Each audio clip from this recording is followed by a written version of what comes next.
Congress Jindabad, Jindabad, Jindabad. Himachal Congress Jindabad, Jindabad, Jindabad. Assam Congress Jindabad, Jindabad, Jindabad. दिनै चिरां जिल्लानि कंग्रेस कमिटिनि बानजायनायाव हिमाचल प्रदेशआव दिनै कंग्रेस राजखान्थि हान्जाया देरहानायनि मुङाव दिनै चिरां जिल्ला कंग्रेस कमिटिनि नेहाथारि अमिय नार्जारिया रंजानायजों बरायो आरो माखासे ब्लकनि दैदेनगिरिफोरजों लोगोसे ओनसोलनि कंग्रेस राजखान्थि हान्जाखौ मोजां मोनग्रा रायजो राजाफोरजों लोगोसे ओनसोलनि रायजो राजाफोरा जयै बे हाबाफारियाव बाहागो लादों। दिनै रंजानायनि नोंथांमोननि थांखियानो गिबियावनो चेनेलाव नायगिरि बयनिसिमबो गाहाम हामलायथिनाय बावहरनाय जाबाय। गोजोनथोंसै। आंजों लोगोसे आंनि आगदाजों दङ जोंनि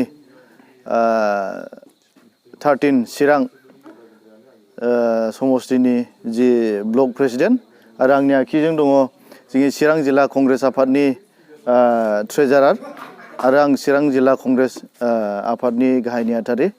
जोङो दिनै बिटिसि लोगोसे चिरां जिल्ला कंग्रेस कमिटिया इनायनो खुसि मोनदों आरो रंजादों।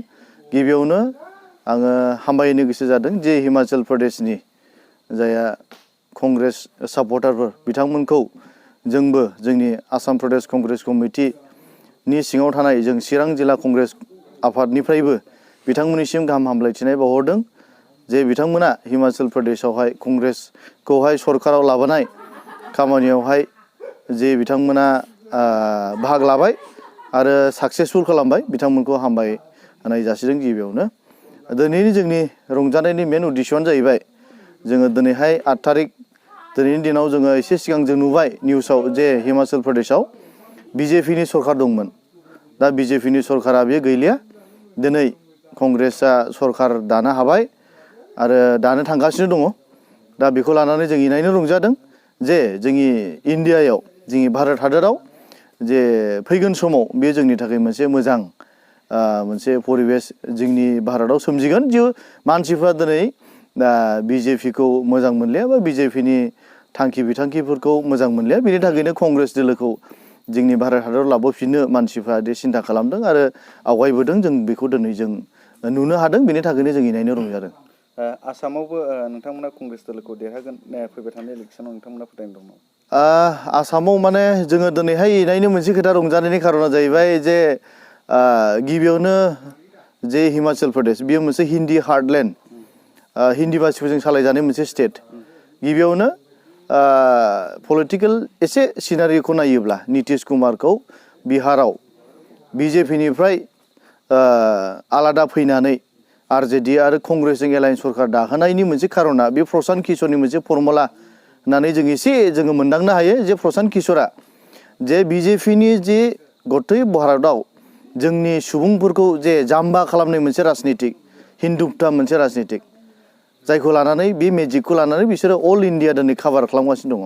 बे हिन्दुत्व मोनसे राजनितिखौ उलथायै कंग्रेसआ मोनसे गोरोबनाय गोजोननाय मिलायनाय मोनसे जे राजनितिक जे बियो हिन्दी हार्टलेण्डनि सेन्टिमेन्टजों नितिश कुमारा मोनबा हिन्दी हार्टलेण्ड स्टेटनि मानसिफोरखौ कनभिन्स खालामनानै गिबियावनो कंग्रेस दोलो लाबोनायनि बे प्रशान्त किशोरनि मोनसे फर्मुलाजों दिनै सोलिदों होननानै आरो बियो दिनै जाफुंनायनि लामायाव फैगासिनो दङ होननानै जों एसे जों मोनदांनो हादों।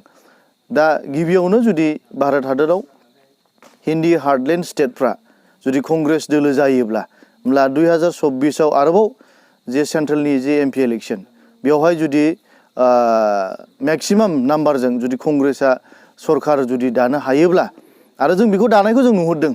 दानि जेनाखि पलिसि आरो नन बिजेपिनि जेसेबां रिजनेल जों लोगोसे कंग्रेसनि जे पलिसि बियो फैगोन 2024आव कंग्रेसआ भारतखौ सालायफिनगोन आरो बेखौ सालायफिननायनि उनाव 2026आव जेनाखि जोंनि आसाम एसेम्बलि जे इलेक्सन दङ बेवहाय डेफिनेटलि कंग्रेसआ सरकाराव फैफिनगोनखौ जों नुहुरदों।